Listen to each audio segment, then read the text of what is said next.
मुकेश कार्यकर्ताओं के द्वारा, उनके समर्थकों के द्वारा गांव-गांव में, ढाणी-ढाणी में, गली-गली में जाकर हर जनता के प्रतिनिधि, जनता के लोगों से सीधी बातचीत करने के बाद क्या मुकेश जी के उन हालात में उम्मीदवार बनाया जाए या नहीं बनाया जाए, तो सर्वसम्मति से, सर्व राय से, जनता की राय से, हर जाति, हर कौम की राय लेकर यहाँ 3 बारी मीटिंग हो चुकी कार्यकर्ताओं की, सभी एकत्र मत द्वारा इकट्ठे होकर ये राय पास करते हैं, एक मत बनाते हैं कि इस आगामी विधानसभा चुनाव में कोटपुतली क्षेत्र से श्री मुकेश जी को आजाद उम्मीदवार के रूप में, निर्दलीय उम्मीदवार के रूप में चुनाव लड़ाया जाएगा।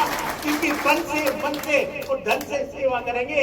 हर कार्यकर्ता अपने वोट के साथ, एक नोट के साथ मुकेश जी को चुनाव लड़ाएगा, ये निश्चित हमने किया है। मुकेश मंच पर तमाम वरिष्ठ जन और जो इस राजस्थान विधानसभा चुनाव में जो घटनाक्रम कोटपुतली में घटा, भारतीय जनता पार्टी के निर्णय से तमाम कार्यकर्ताओं में असहमति रही, यहाँ के लोगों को ठेस लगी और इस कोटपुतली के आम व्यक्ति को ठेस लगी। कोटपुतली का हर व्यक्ति इस निर्णय को लेकर परेशान था। 11 तारीख को जब शरणम पैराडाइज में सब कार्यकर्ता आए, सबने बात रखी कि चुनाव लड़ना चाहिए। मेरा कतई मन नहीं था कि मैं चुनाव निर्दलीय के रूप में लड़ूं, लेकिन कोटपुतली के सब उपस्थित लोगों ने कमेटी बनाई और उस कमेटी के लिए मैंने भी कहा कि जो निर्णय कोटपुतली की जनता होगा वो मुझे स्वीकार होगा। और कोटपुतली की जनता और इस मंच पर बैठे तमाम वरिष्ठ जनों ने जो निर्णय सुनाया है, मैं इस कोटपुतली के लिए जैसा मैंने कहा कि मुझे स्वीकार है। यह लड़ाई किसी विधानसभा चुनाव को जीतने की नहीं है। यह संघर्ष कोटपुतली के मान, स्वाभिमान, सम्मान का है। कोटपुतली को हम किस ओर ले जाना चाहते हैं, उसका संघर्ष है। पिछले 5 सालों के अंदर कोटपुतली के हर व्यक्ति ने सपना देखा कि आने वाले समय के अंदर बदलाव होगा और वह बदलाव होकर के इस कोटपुतली के तमाम वो विषय जिससे कोटपुतली पीड़ित है, चाहे वह शांति व्यवस्था का हो। यहाँ पर आए दिन गोली चलती रही, लोग पिटते रहे, लोग धरने पर बैठे रहे, लेकिन किसी ने अपनी जिम्मेदारी नहीं समझी।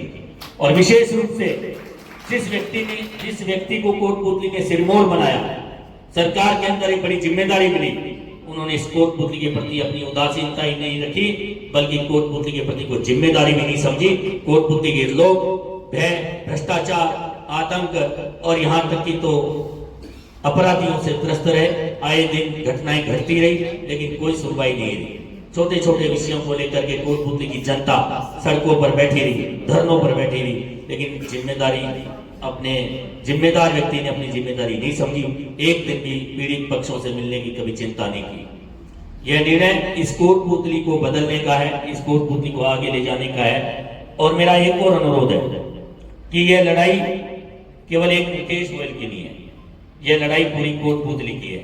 यह चुनाव पूरे कोटपुतली का है। मुकेश गोयल के नारे ना लगाएं, मुकेश गोयल जिंदाबाद के नारे ना लगाएं। आप जिंदाबाद के नारे लगाएं तो कोटपुतली जिंदाबाद के नारे लगाएं। आप नारे लगाएं कोटपुतली, हम सब कोटपुतली संघर्ष करेगी, ऐसे नारे लगाएं कि कैसे हम सब लोग कोटपुतली के प्रत्येक परिवार को साथ लेकर, 36 कौम को साथ लेकर और सब लोगों का जो कोटपुतली में बदलाव चाहते हैं, उन सब लोगों को साथ लेकर के आगे बढ़ेंगे और कोटपुतली के अंदर निश्चित रूप से मिलकर के बदलाव करेंगे। ऐसा प्रण लेकर के हम सब लोग आगे बढ़ेंगे। मैं तो इतना कहूंगा कि यह कोटपुतली के मान सम्मान की लड़ाई है, इसे मैं स्वीकार करता हूं और कोटपुतली के लिए हम मिलकर संघर्ष करेंगे।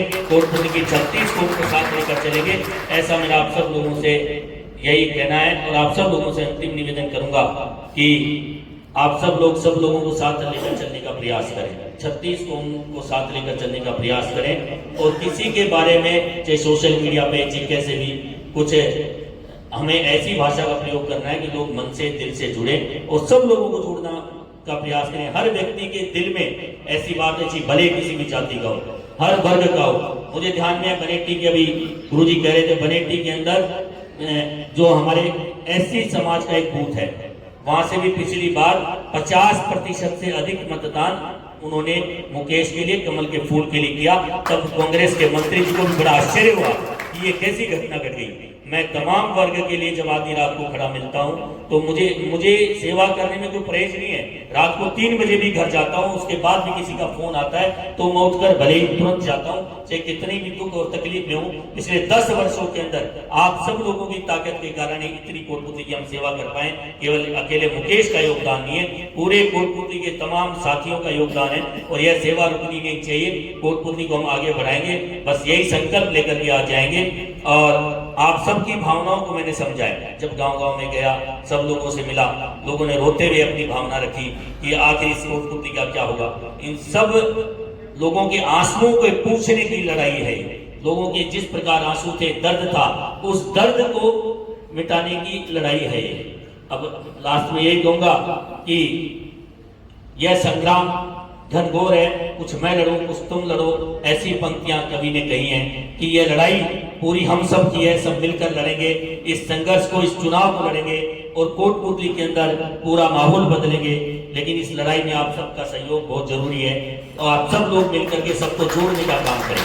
विशेष रूप से आज कार्यक्रम मुझे तो ध्यान में दिलाया था कमेटी ने कि प्रेस कॉन्फ्रेंस है, लेकिन कार्यकर्ताओं को भी सूचना मिली तो सब पहुंचे हैं। नहीं, मुझे लगता है कि कार्यकर्ताओं को बुलाते तो शायद आज यहाँ पर 10,000 लोग भी आ सकते थे, लेकिन कार्यकर्ता जैसे जैसे पता चलता गया अपने आप आगे। आप सब लोगों का भी मैं हृदय से धन्यवाद देता हूँ। लेकिन जिस प्रकार भी मैं ढाढ़ा गाँव में गया 2 दिन पहले, ढाढ़ा गाँव में तमाम लोगों को डर था। उन्होंने कहा कि भाई हम सब लोग मिलकर, आपको इस गाँव में आने की जरूरत नहीं है, इस गाँव से जाएंगे। अजीतपुरा, कुजोता, कंवरपुरा, गोवर्धनपुरा, तमाम इस पूरे तहसील के अंदर, देवता, बनार, बनेटी, सब जगह में गया इधर, तो सब लोगों की यही मंशा थी कि कोटपुतली के अंदर बदलाव होना चाहिए और आप सब लोग मिलकर इस लड़ाई को आगे बढ़ाएंगे।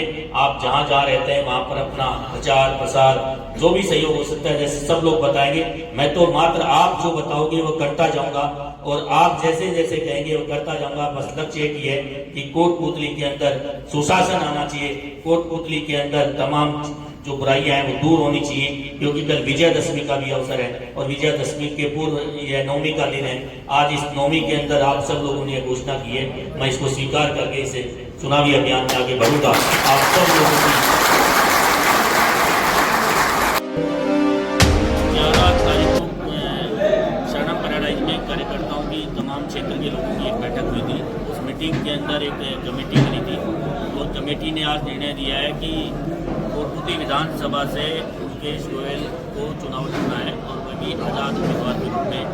मैं तो बस यही कहूँगा कि कोटपुतली के लोगों ने जो चाहा है, मैं तो कोटपुतली का सेवक बन करके जो उन्होंने तय किया है उसी काम को आगे बढ़ाऊँगा और आने वाले समय में हम सब लोग मिलकर के, पूरी कोटपुतली मिलकर के चुनाव लड़ेगी और इस कोटपुतली की व्यवस्था परिवर्तन के लिए चुनाव लड़ेगी। सर, आप लंबे समय से बीजेपी के कार्यकर्ता रहे हैं, तो बीजेपी का टिकट किसी और शख्स को दे दिया है, तो कहीं आपको बागी की तरह नहीं देखी जाएगी पार्टी, या पार्टी की तरफ से कहीं आपको निष्कासित किया जाएगा?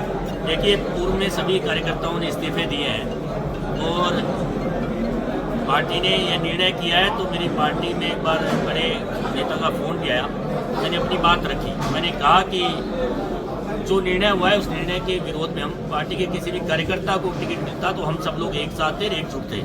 लेकिन जिस व्यक्ति ने पार्टी के झंडे जलाए, बैनर जलाए, पार्टी के हमारे वरिष्ठ नेताओं के फोटो पुतले जलाए, उस व्यक्ति के साथ पार्टी का कार्यकर्ता मन से कैसे भी नहीं लग पाएगा और उस निर्णय के विरोध में हम सब लोग हैं। और आने वाले समय में जैसा भी आगे परिस्थितियां लेकर जाएंगी हम चलेंगे। पंडित दीनदयाल उपाध्याय भारतीय जनता पार्टी के संस्थापक भी रहे, विचारक भी रहे। पंडित दीनदयाल उपाध्याय जी के विचार को लेकर हम आगे बढ़े और पंडित दीनदयाल उपाध्याय जी ने भी अपनी चुनावी डायरी में लिखा कि जब कोई अच्छा राजनीतिक दल भी किसी गलत व्यक्ति को टिकट दे देता है या पार्टी से गलत निर्णय हो जाता है तो जनता को और मतदाता को और पार्टी के कार्यकर्ताओं को उस निर्णय को बदल देना चाहिए। पंडित दीनदयाल उपाध्याय जी की उसी बताई गई मार्ग को हम लेकर के आगे बढ़ेंगे। पार्टी का निर्णय गलत हुआ है, उस निर्णय के विरोध में और इस निर्णय को कोटपुतली की जनता बदलेगी।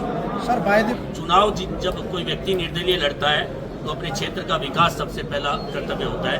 कोटपुतली की जनता की राय और क्षेत्र के विकास के लिए जो अच्छा होगा वो करेंगे। कोटपुतली का इतिहास, पार्टियों ने कोटपुतली की उपेक्षा की है हम सदैव। राजनीतिक दलों ने सदैव कोटपुतली को 200वें नंबर पर रखा है, चाहे वह कांग्रेस हो चाहे बीजेपी हो। तो लेकिन जनता जब उनके निर्णय से संतुष्ट नहीं होती है तभी तो निर्दलीय उम्मीदवार जीत करके जाता है। और मुझे लगता है कि कोटपुतली में अगर ऐसा होगा तो कोटपुतली के हित में ही होगा। और इसी बात को हम सब लोगों ने भी सोच विचार के कहीं न कहीं कदम उठाया होगा, कमेटी ने तमाम मुद्दों को सोचा होगा। और अब तो एक ही बात है कि कोटपुतली के लिए मिलकर संघर्ष करेंगे। देखिए, हर व्यक्ति अपने परिवार को सबसे पहले बचाना चाहता है। जब भी कोई विपदा आती है, भले ही उस व्यक्ति के ऊपर कितनी आँच आए, चाहे मुकेश गोयल को बागी कह दिया जाए, मुझे कोई परवाह नहीं है, लेकिन कोटपुतली मेरा परिवार है, इसे बचाने की प्राथमिक जिम्मेदारी है।